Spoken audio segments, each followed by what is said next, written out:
If you want to help Myth Vision Podcast grow, you can join our Patreon. There are different tiers, as well as help out with PayPal. Thank you so much. Don't forget to like, subscribe, share, and comment.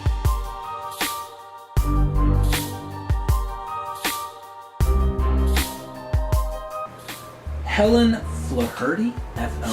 Flaherty. Hello, Myth Vision. Could you ask Dr. Bob about the videos of the UFOs witnessed by pilots from the Nimitz from a few years ago, recently confirmed as real? What does he think about their being piloted by extraterrestrials? Similarly, the story of Bob Lazar and the recent revelations about UFOs in the New York Times. If we are being visited, how does he think the world and the major religious players will be set in responding to the official confirmation from the U.S. President say? Thanks. Bible Geek Fan in Ireland. I probably am going to be written off as a nut, but I think that the most plausible explanation is that, they're aliens from other planets who have beaten the barrier that we still think of, like how could we possibly cover such distances, light years and all that. Well, it's pretty clear that they've already somehow overcome the limitations imposed by the laws of physics. And in a number of ways, the way they maneuver and the way they don't seem to have any propulsion fuel or anything, and somebody is. I mean, you just can't say they're all hallucinating. And this has been going on for a long time with equally credible witnesses. I mean, sure, there are gap-toothed, web-footed hicks that claim to have been taken aboard flying saucers, whose testimony is unreliable, though it isn't inherently implausible that if there are visiting aliens, they might have abducted people. But it just seems to me that what I know of the testimonies, they're not compelling, but that of pilots and so on, that's a whole different thing. So the only alternative is that Russia or China or somebody has made these gigantic advantages, leaps forward in war technology, which I can't believe would have gone unused all this time. And so that's not all that plausible to me, and it seems to me that it is space aliens. And if that were confirmed officially, because it seems to me it's practically confirmed already, that does throw a different light on everything, because you have to wonder, are they the Klingons? Are they what? I mean, I think, was it Stephen Hawking or somebody that said recently that maybe we shouldn't be so quick to send out communications. Hey, we're here. Maybe the wrong people will pick them up.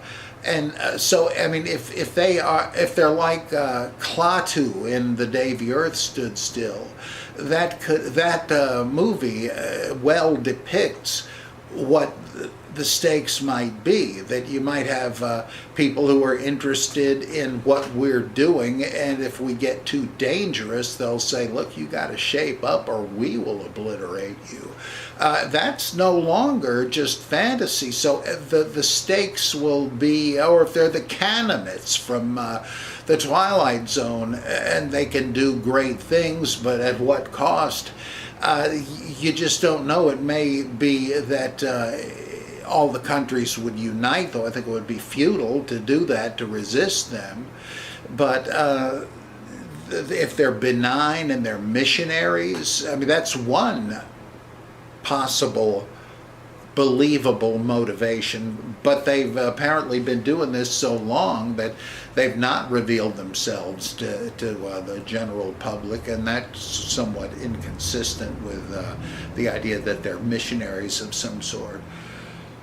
But what would it do to religion? Well, there's been a lot of thinking on that already. It's called exotheology, and the question arises much the same as it did when Europe was discovering the New World and all of this stuff.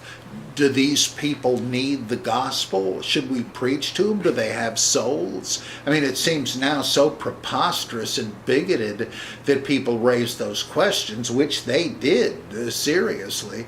But the same thing would come up, like C.S. Lewis in his Out of the Silent Planet, etc. He said, it might be that that other races never fell from grace, but it might also be that they have different plights from which they need to be saved, and so God may have sent a savior to them. And I would take that one step farther to say, well, that's what we're already dealing with here on earth. Buddhists believe in liberation, and Hindus do, but it's not on the same terms Christians do. For Christians, it's not the same as it is for Jews. So it would be a similar sort of a thing if we found out that they either didn't need religion, had evolved past it, or had very different religions. The question would come up whether if they have a savior or saviors, if they were other incarnations of Christ, and how you would determine that. Because theologians have never agreed on that with regard to the other terrestrial religions. Some say that Jesus was a Judaized retelling of the Buddha. And if that's the case and they're the same, that throws a whole different light on that question. Jews and Christians have been dialoguing, trying to figure, is there some way to put Jesus into Judaism without changing the terms of Judaism, redefining the Messiah, etc. And so all of this would probably happen again.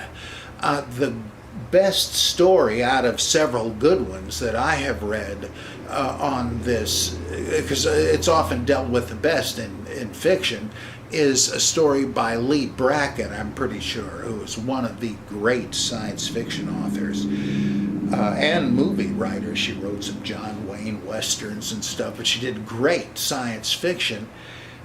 And I cannot think of the title of this, amazingly, but she has an alien race come to destroy humanity just out of the desire for recreational hunting. They bear us no ill will exactly, but we're just animals to be, we're big game. And the last guy on Earth happens to be some street bum who is trying to flee these aliens with their weapons on a frozen pond, and he's slipping and sliding as he goes. And they confront him, and they say, well, you got any last words? And he begins to stumble through what he remembers of the story of Jesus from the Gospels. And there are omissions and exaggerations and errors, but he gets the basic thing across. And then they do roast him. But we find out that one of the aliens was so moved by this story that when he gets back to his home planet, he begins to tell people about it, and some version of Christianity begins to spread on their world. I thought that is just incredibly fascinating. Who knows what the heck might happen? That's interesting. It reminds me of the end of the movie Men in Black. I think it was Men in Black 1 or 2. And at the end of the movie, Will Smith goes and opens a locker, I think, and there's like little light, like these creatures who have their own world with their own cult and all that. And then, like at the end of the movie, it expands out. Like the camera view goes from just a normal car driving out, and then you see planet Earth as a marble ball. Yeah. And it goes out to the universe. Then all of a sudden, it's outside of that. And the universe is a marble ball, and this giant alien with 3 fingers grabs the marble ball, which is our galaxy and everything in it. And then, like, flings it into another marble ball like he's playing marbles, and then he takes both of them after he hits it and puts them into a sack, and as the ball's falling into the sack and your camera view's following, there's hundreds of other marble balls in this sack where this creature's holding it. One fundamental question, I guess, in this line of thought, because I'm not convinced personally of any of that, right, at this moment. I hear there's a lot out there, but so are near-death experiences and a lot of interesting things, and I'm just a skeptic on all those. I'm not saying it's not possible. I mean, I'm not closed off to evidence. Any evidence that can be presented, I'm willing to check out, but I kind of look at things in a natural way. And if they do exist, this would fit in naturalism as well. The question then becomes, if, let's say we all have these divine explanations for things, what if aliens were the reason we came? Therefore, removing any divine, supernatural, metaphysical explanation for some of the stuff that's come to be, rather, let's say, a extraterrestrial creature or being, and another type of planetary beings bring us, or somehow things come to be as we are here. Maybe we just grew here, evolutionary process completely. Does then the question have to be, well, who created these aliens? Yes, that's right. You'd just be pushing the thing back a step. If aliens created us, then who created them? If they're self-existent, well, then that's what they say about God, and that's just abdicating the question. So nothing would change in that sense. So what if the universe is eternal?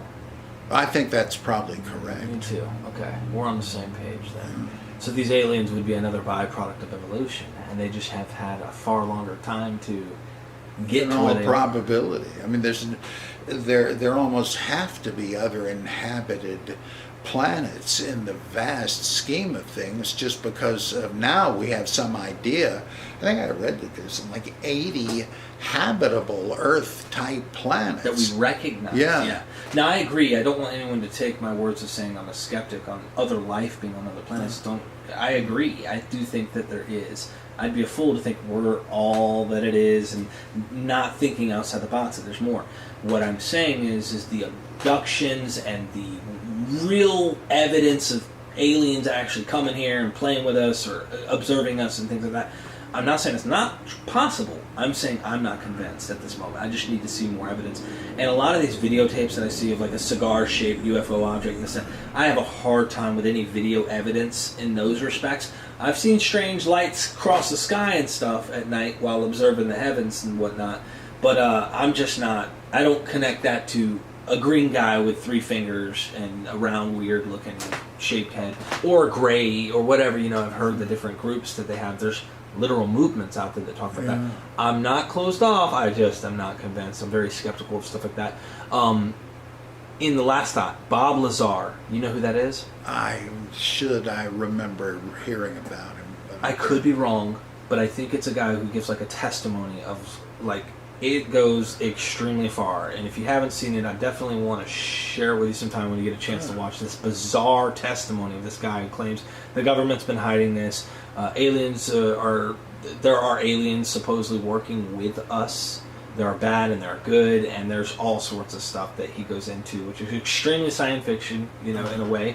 But if it's real, that would be we wouldn't know how to begin with that. Like Men in Black was real. Imagine if Men in Black was real. So anyway, I figured I'd ask that because she did mention his name. Okay.